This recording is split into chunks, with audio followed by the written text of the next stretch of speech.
Hey, good morning, everyone. Thanks so Good much morning. for joining us again today. How are y'all doing today? Good, So, good. Good. Feeling real good about the response last night? yes. All right. Well, thanks everyone in the virtual world for joining us as well. My name is Sade Moonsami. I am the Interim Executive Director with Family Values at Work. Let's kick it over to you, Josie. Okay, well, thank you so much. It's so great to be with you guys again. And as you mentioned, it was nice to have a peaceful night's sleep after hearing a message of hope again. What a cool way to go to bed.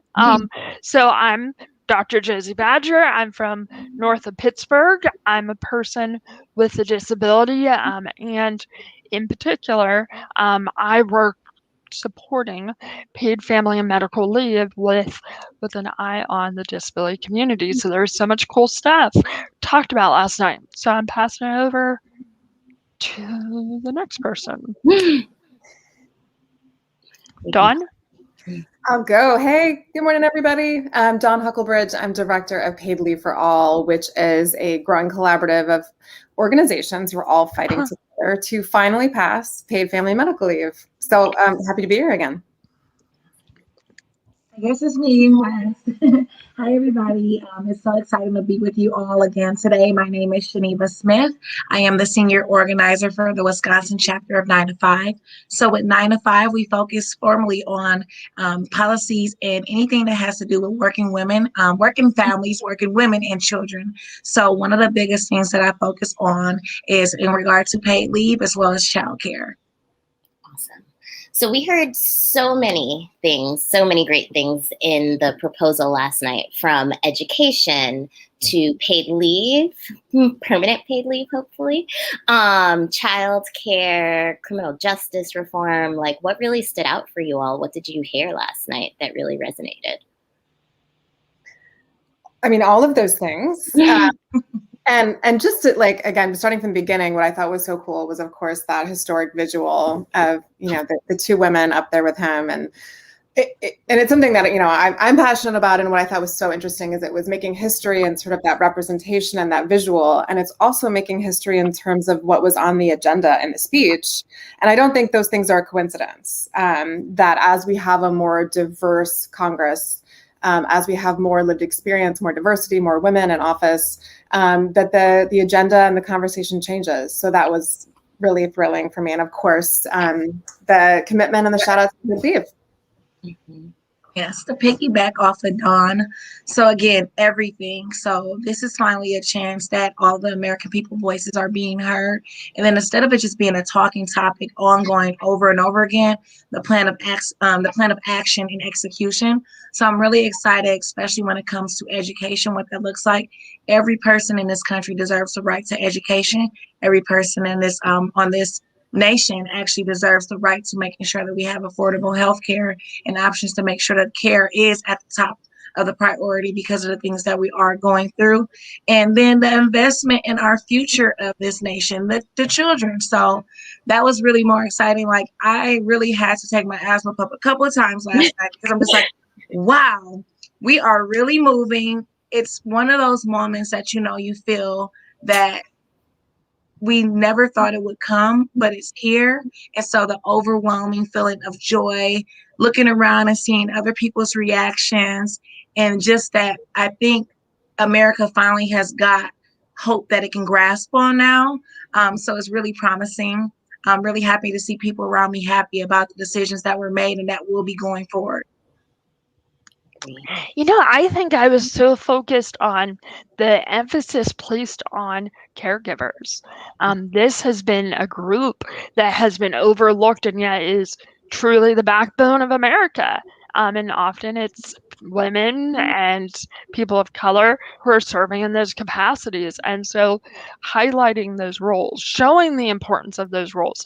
They have been underpaid without benefits for so long, and yet they are truly providing life-sustaining care that our country, our families, our people with disabilities could not live without. And so I'm so happy to see that finally be recognized at a federal level.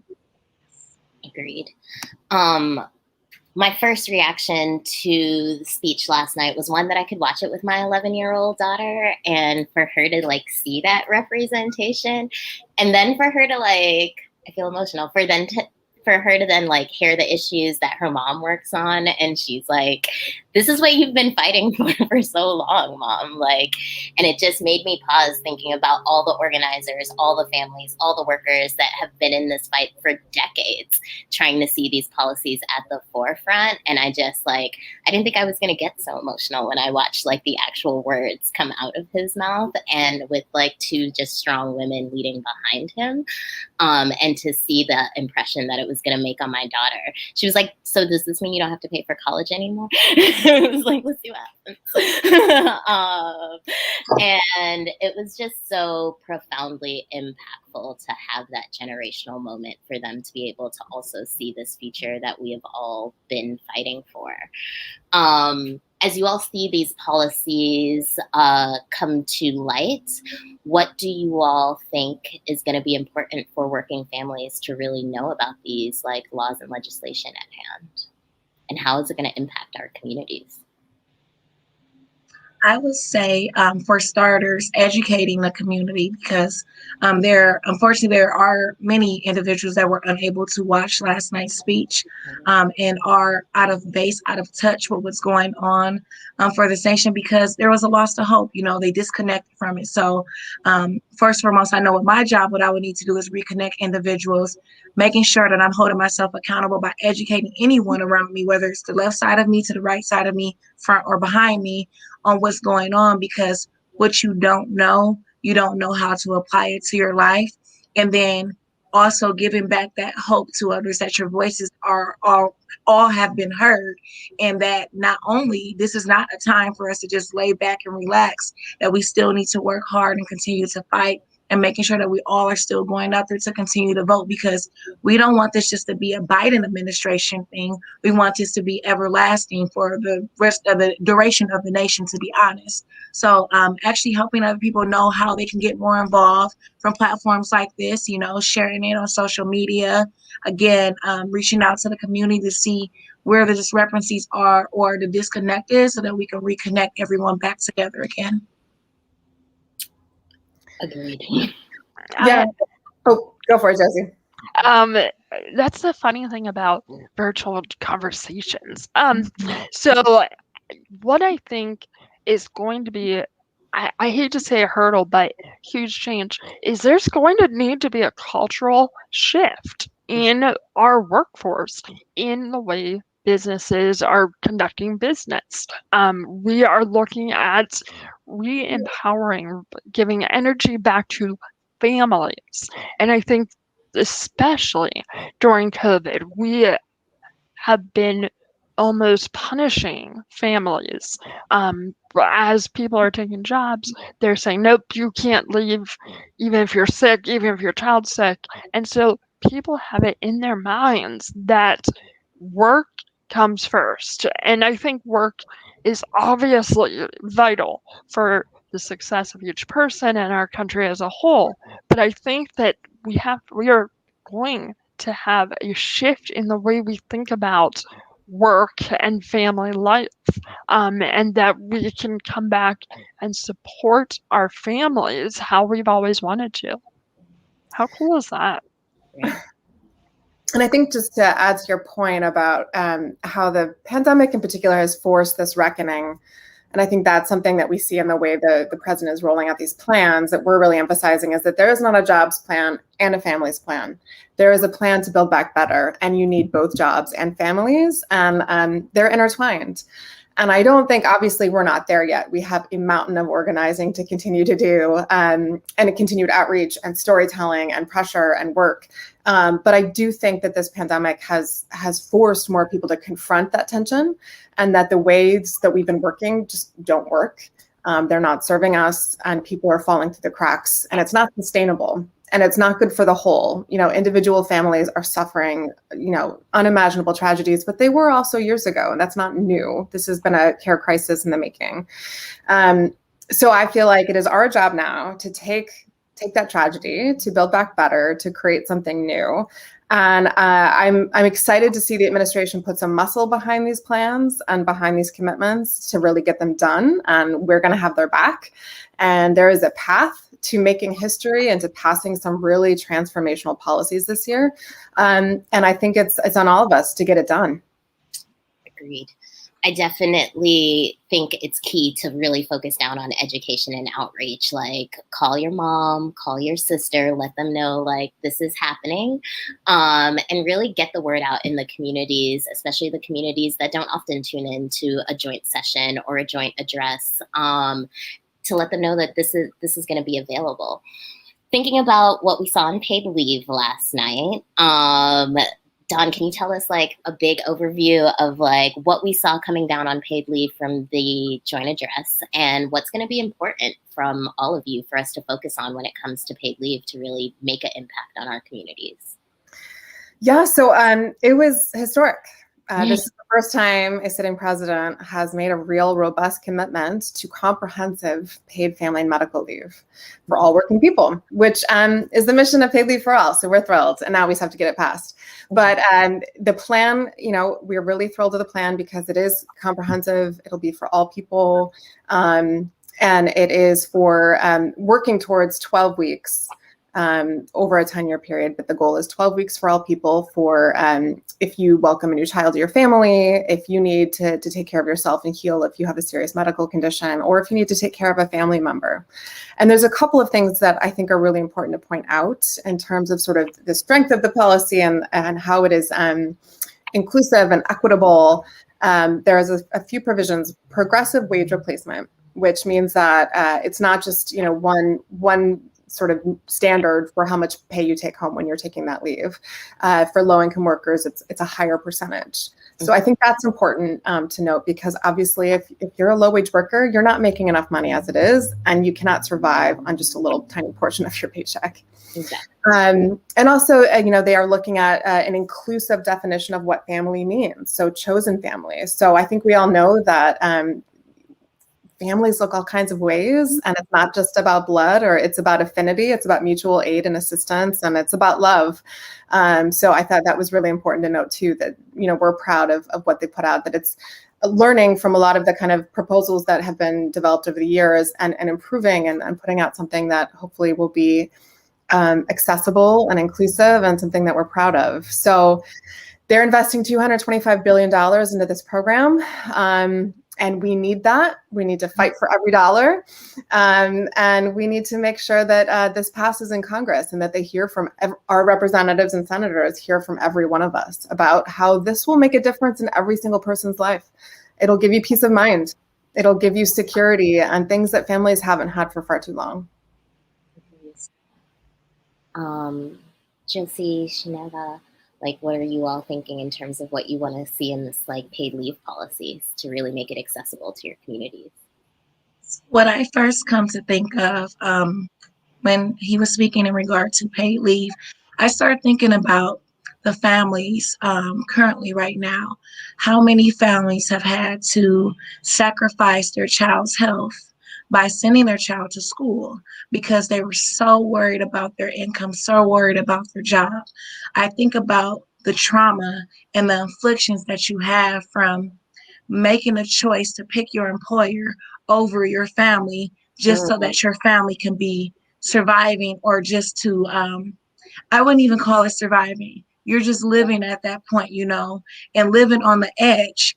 I think about that so much, and how transformative, how much hope and faith there is in giving, especially low-income workers, the choice and the chance to be able to be the best they can be when it comes to taking and providing for their families, and also looking at what does that leave really mean.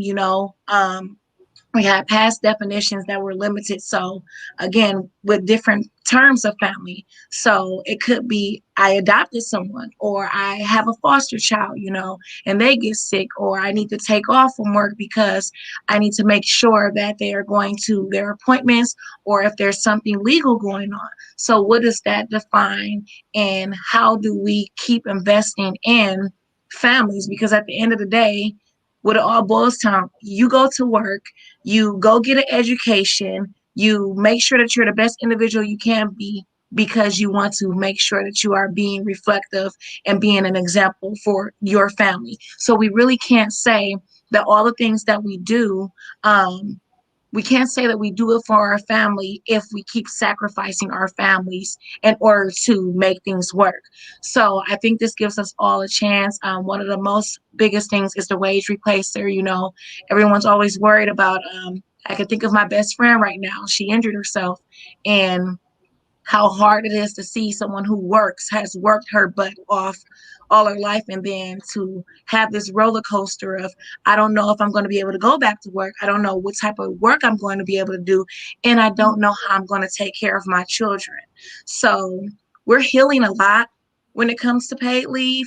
We're alleviating a lot of the barriers, or a lot of the stressors that families have, and again, educating everyone around us, because there's sometimes we have had issues where the leave, it's very confusing for individuals. Policies are really all over the place, so a lot of people just don't know that they could have took off, and then now hoping that we get this passed through Congress, that you can take off and that you don't have to worry about all those things, because it's traumatizing. Let's just be honest about that. Like, you're off, you're trying to heal, or you're trying to help someone else heal, but in the back front of your mind, all you can worry about is, how am I going to take care of this bill? How are we going to live? Am I going to have a roof over my head? And I think about all those individuals and families that have lost things because we didn't have paid leave in place.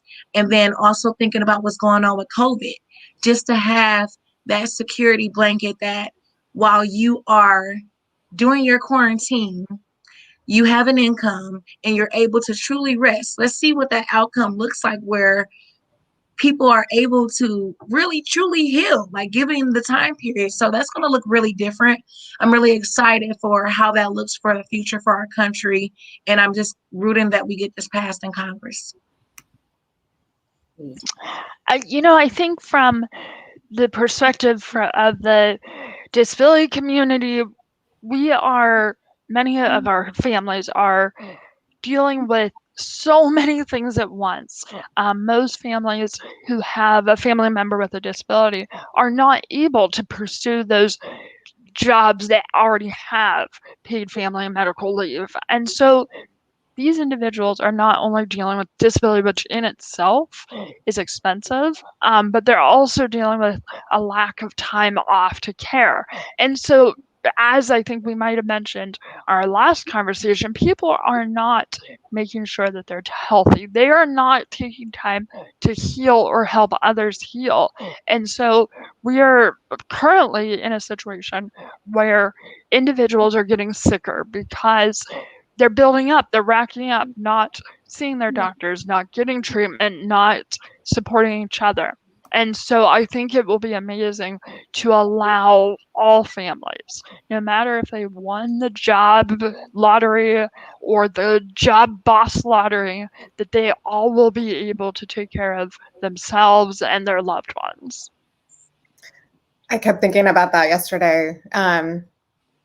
Not just the organizers and the activists, but all of the people who've lost so much because we haven't had this common sense policy that almost every other country in the world has.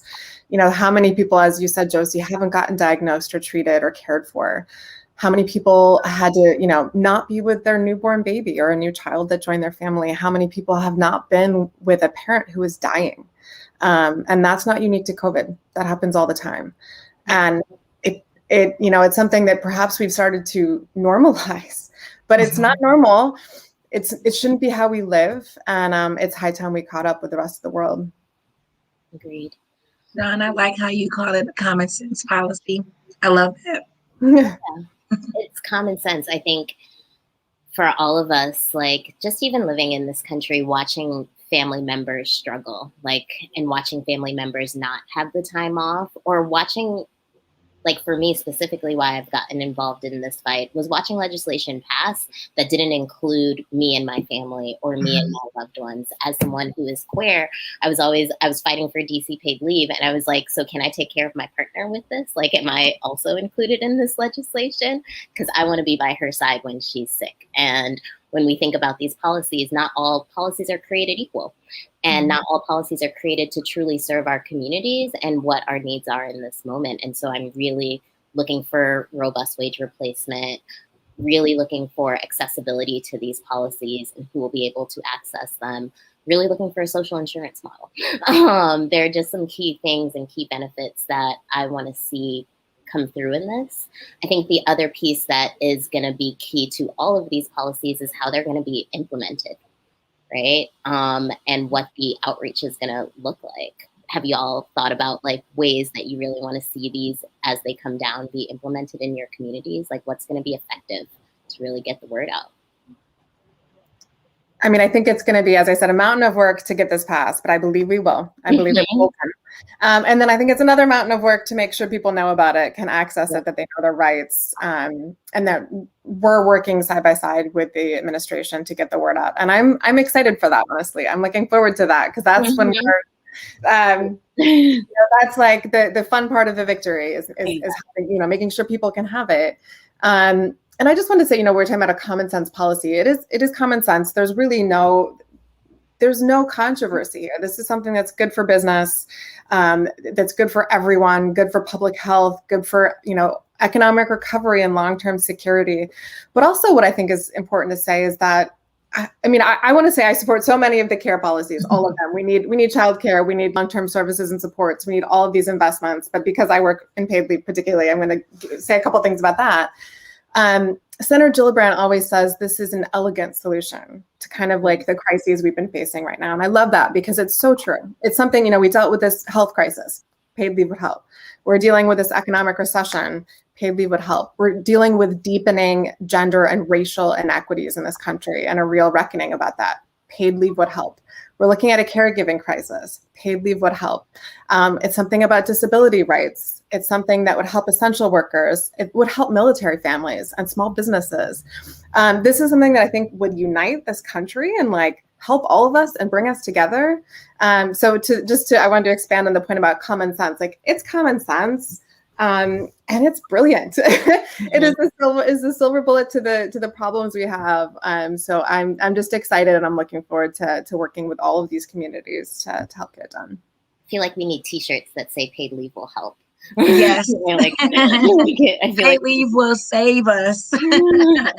Among many other important things as well. Yes. Exactly.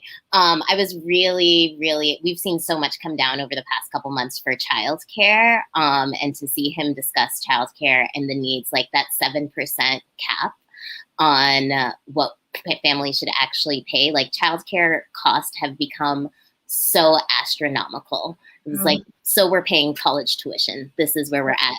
We're paying college tuition, but childcare workers are still getting underpaid. Like, where does the math actually line up when we talk about care in the full spectrum, right? Childcare workers don't have access to paid leave often and don't have a bucket. So we want people to perform care that don't get care for themselves, is what we've said across the board in this country. And to be able to see some of these childcare policies really start to take a step in a future of transformative change, just like made me so happy to think to the future. Yes. I know you also work on some childcare policies. What was exciting coming out last night? So for me, what was exciting, again, always thinking about the family and the communities. So thinking about how many times have I heard someone say, oh, I can't do this, or I wasn't able to make rent, or I'm stuck with this because I had to pay this copay, or I had to pay this child care bill, but my child needs this exposure to education and early exposure to being in learning environments, but I can't afford it. How many times did I hear people say, oh, I don't want to have kids because they know how much childcare costs, which is so heartbreaking to hear. In a previous position that I had, There were simulators where the students would go through real life experiences, and childcare would always be a topic that would come up. And every student, I cannot count how many times they would say, childcare costs that much? My parents had to go through that for me. I don't want to have kids. Oh, how am I going to be able to afford? I want a family. How am I going to be able to afford? To have that in your mind, to think about your right to having a kid if you choose to, and not being able to be equipped for that or be supported in that, it has been really insane to fall at. Like, our country has failed us on that. And then also looking at how it's equitable, looking at new childcare policies, because we have a big issue with equity, equality as well, and seeing how that's going to change now, because there should be no reason why someone in rural Wisconsin can't have childcare. Shouldn't be any reason. There shouldn't be any reason why a third shift worker can't find an adequate childcare facility. You want to work, but you can't work because there's no childcare. There should be no reason why these childcare facilities are not given an opportunity and exposure and access to be able to have nutrition programs, to be able to have education programs that help the children, instead of them always creating whatever curriculum, so that inconsistency is created where every child is not given the same right or same exposure. There should be no reason why these childcare workers should have to worry about, if they have children, how their children are going to be taken care of if one child gets sick, but they have to go to work because they'll lose their job. We shouldn't have that. So I'm really excited to hear that some of our most essential workers for this nation are actually being advocated more strongly, and that our leader is really looking into the American people and seeing how we can break these barriers, how we can actually create the evolution of this country, and how the people could be more hands-on. So again, advocating and educating everyone around me what's going on and the current policies that are going on, and informing them of what they can do to even be heard more. So it's not going to end here. So, we're going to continuously have issues that we're going to come up with. But if we have the people educated, then we have more of a connection for our lawmakers to know what's going on with the people and to actually hold them accountable. So I'm looking forward to that. Something that was brought up a little bit yesterday, but I think is an overarching theme to all of this, is how these services are not just the nice thing to do, but they're the right thing to do. And they're not things that are handouts. These are things to empower people to have a full range of opportunities, which is something that I believe is truly what justice means. And something that has brought up is bringing about $400 billion to home and community-based services, which is what that long-term support services means. And that is so important to our aging population, to people with disabilities. We know all individuals, if you're fortunate enough to live long enough, you'll have a disability. And so we also know that we are safer at home, receiving care in our own homes. And that will allow for more jobs. It'll allow for good jobs as care providers. And so, I'm excited that we're not talking about just handouts. We're talking about empowerment. We're talking about true jobs that allow people to pursue their dreams and the best outcomes for their families. I was going to add to your point, Josie. One of the things that stood out to me in the speech was when the president said, we know trickle-down economics doesn't work. That was a failure. It's consistently been a failure. Mm-hmm. And so this whole transition to the way we think about investing in families in America, it's not just about handouts and, as you said, Josie, it is actually good for everybody. And to your point about jobs, we know that care policies, including paid leave and sort of the suite of care issues, would produce millions of jobs, billions in wages, and trillions in GDP. So again, going back to common sense, this is about rights. This is about justice and equity. And it's also, yes, just simple common sense. I wanted to piggyback off of Josie as well, and thinking about how transformative childcare would be. So I had shared before that I have a child, sorry. I have a child that has special needs. He's still here, you all. He's 13 in teen years. So it's really crazy right now with special needs, and thinking about always knowing that I did not go through what I went through just for me, so thinking about all of those families that have children with special needs and how there was no child care for our children. You would have child care providers that would advertise or who would have the heart to want to be able to provide care for our children, but they just didn't have the resources. They just didn't have the education. They didn't have the funding. So looking at all of our families that are in a disability community and what that looks like to give families a chance to, I hate to say this, but not in their dreams just because there's no resources out there. Giving families a chance to have better quality of life and the same experiences that other children get. Why can't our children have childcare just like everyone else? So I'm really excited. Like, that part really is deep and engraved in my heart, seeing that there's people out there that are like me that will be able to be given a chance to be able to have their children experience. What does it look like going on field trips? What does it look like, sitting in a classroom with other children? What does it look like being able to be serviced in ways outside of home that was not given before? So, like I said before, it's going to heal a lot, and probably things that we didn't think about, so that's a good feeling that we have for our country to be in a position that we are now, that we all are hurting. We all are hurting in so many different ways. We all are broken from this pandemic and things prior to. So it's time to put that Band-Aid and get the stitches on, all it's time for us to be in recovery. And then once we hit that recovery, we're going to keep the ground running, and we're going to make sure that we are not allowing those scars to be reopened again. Thank you. Exactly. I think what this package offers is such a great sense of relief for working families. As a millennial myself, I think about the care that is required for my daughter. People ask me all the time if I have more than one child. I'm like, I can't even think about that because I need to think about care for like my aging parent and think about like what I went through with my grandparents on what home care and the cost of home care looked like. That was so out of reach, and constantly feeling this anxiety of like, how do I afford college, home care, and aging parent? How do you afford all of these things when these systems were never created equally for all of us to thrive?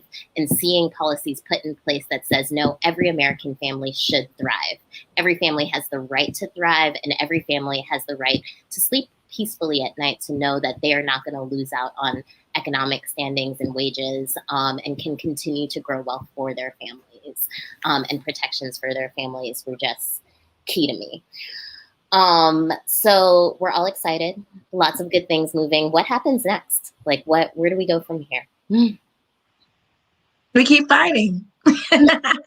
We keep fighting. So we take this in, and we take it in, and we actually process it. It's going to be so much. Like, it's a lot.